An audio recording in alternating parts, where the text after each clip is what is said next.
आज हम पढ़ेंगे सर्वनाम। सर्वनाम किसे कहते हैं और सर्वनाम के कितने भेद हैं उसके बारे में अध्ययन करेंगे इस क्लास में।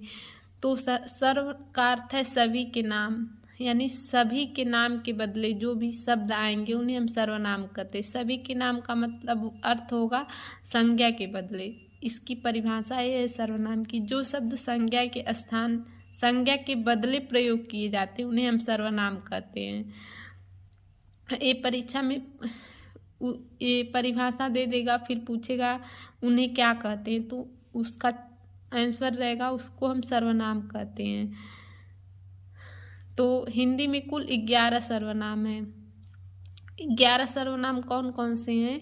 ये भेद नहीं है, इससे पहचान होती है कि ये सर्वनाम है। जैसे कि मैं हो गया, तू हो गया, आप हो गया, यह वह, जो सो कोई हो गया, फिर कुछ हो गया, कौन क्या। 11 जो हैं सर्वनाम है।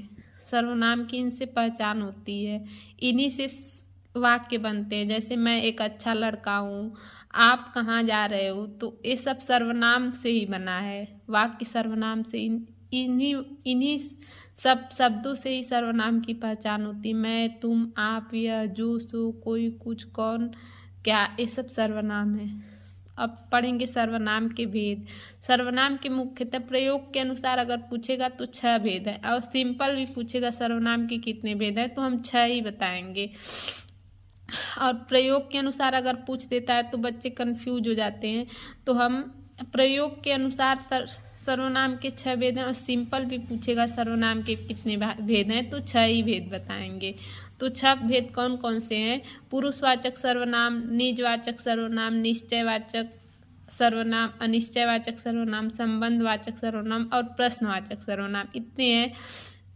तो पुरुषवाचक सर्वनाम वे होते हैं, जैसे इसमें 3 आते हैं। पुरुषवाचक सर्वनाम में इनके 3 भेद हैं। जैसे उत्तम पुरुष हो गया, फिर मध्यम पुरुष हो गया, अन्य पुरुष हो गया। तो पुरुषवाचक सर्वनाम यानी पुरुष का अर्थ है पुरुष का अर्थ है पुरुष या स्त्री, यानी पुरुष और स्त्री के नाम के बदले जो भी आएंगे उन्हें हम पुरुषवाचक सर्वनाम कहेंगे। इनके 3 भेद हैं। उत्तम पुरुष 3 भेद हैं, 3 भेद। उत्तम पुरुष होगा एक, उत्तम पुरुष, फिर मध्यम पुरुष, मध्यम पुरुष, और तीसरा होगा अन्य पुरुष, अन्य पुरुष, अन्य पुरुष, तीसरा अन्य पुरुष। तो उत्तम पुरुष में, जैसे उत्तम पुरुष में हम आएंगे, जैसे मैं बोल रही हूँ तो मैं उत्तम पुरुष में आऊंगी, और जो आप लोग सुन रहे हो तो एक मध्यम पुरुष में आ जाएगा। तुम यानी आप सुन रहे हो तो आप मध्यम पुरुष में आएंगे। यानी और मैं इस सर्वनाम के बारे में बात कर रही हूँ तो ये अन्य पुरुष में आएगा। इससे हम पहचान लेंगे। जैसे मैं बात कर रही हूँ तो मैं उत्तम पुरुष में आ गई, और जो सुनेगा, जो सुन रहा है वो मध्यम पुरुष में आएगा, और जिसके बारे में हम बात कर रहे हैं वो अन्य पुरुष में आएगा। ये पुरुषवाचक सर्वनाम के 3 भेद हैं। तीनों भेदों को हम लोग समझ लिए हैं। अब जो है अन्य निजवाचक सर्वनाम। निज का अर्थ है स्वयं, मतलब अपने लिए जो भी प्रयोग होगा उसको हम निजवाचक सर्वनाम कहेंगे। जैसे कि निजता का अर्थ है आप, अपने आप, मतलब मैं स्वयं, ये निजवाचक सर्वनाम है।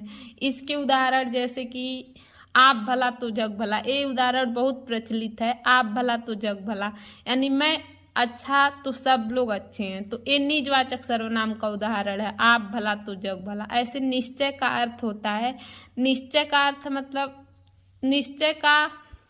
मतलब ये चीज निश्चित ही रहेगा। जैसे कि यह मेरी किताब है, तो यह मेरी किताब है, तो यह निश्चय है कि यह मेरी ही किताब है, यह किसी और की किताब नहीं है। ऐसे इसमें किसी भी बात की निश्चितता होती है कि यह निश्चय ही सही ही है कि ये मेरा है तो ये मेरा ही है। और अनिश्चयवाचक सर्वनाम में जैसे इसका कोई पता नहीं रहता, ये किसका है, ये कौन है, ये अनिश्चयवाचक सर्वनाम है। जैसे कि अनिश्चयवाचक में कोई, कुछ, कौन, ये सब अनिश्चयवाचक में। जैसे कौन, दरवाजे पे कौन आया है, तो कौन आया पता नहीं कौन, ये निश्चित नहीं है कौन आया है, ये अनिश्चयवाचक सर्वनाम में। अगर कह दे दरवाजे पे सीता आई है, तो सीता निश्चय है कि सीता ही है, दरवाजे पे सीता आई है। अगर कोई आया है तो ये अनिश्चयवाचक सर्वनाम में आएगा। संबंधवाचक सर्वनाम वे होते हैं जैसे कि एक दूसरे से संबंध रहता है इसमें, संबंधवाचक सर्वनाम में। जैसे कि आप एक उदाहरण लीजिए, उदाहरण है जो जैसा करेगा वैसा भरेगा, जैसा और वैसा का संबंध है, तो ये क्या हो गया, संबंधवाचक सर्वनाम है। जो सो, थोड़ा, कोई, कुछ, जो सो उदाहरण इस संबंधवाचक सर्वनाम में बहुत सारे होते हैं। जैसे जो भरेगा सो पाएगा, जो जागेगा सो पाएगा, ये सब जो और सो जो होते हैं ये संबंधवाचक सर्वनाम में। जैसा करोगे वैसा पाओगे, जैसा और वैसा भी संबंधवाचक सर्वनाम के उदाहरण हैं। ऐसे प्रश्नवाचक का अर्थ है प्रश्न, इसके नाम से ही पता चल रहा है प्रश्नवाचक सर्वनाम प्रश्न होगा, इसमें प्रश्न किया जाएगा। जैसे कि आप कौन हैं, आप क्यों आए हैं, तो क्यों आए हैं तो उसका कोई प्रश्न होगा, तो प्रश्नवाचक सर्वनाम में प्रश्न का, ये समझ लीजिए प्रश्नवाचक सर्वनाम में हमेशा प्रश्न का चिन्ह ऐसे रहेगा। आप, जैसे दरवाजे पे कौन आया है, आप, भारत की राजधानी कहाँ है, ये सब ऐसे प्रश्न होते हैं, प्रश्नवाचक सर्वनाम इनको कहते हैं।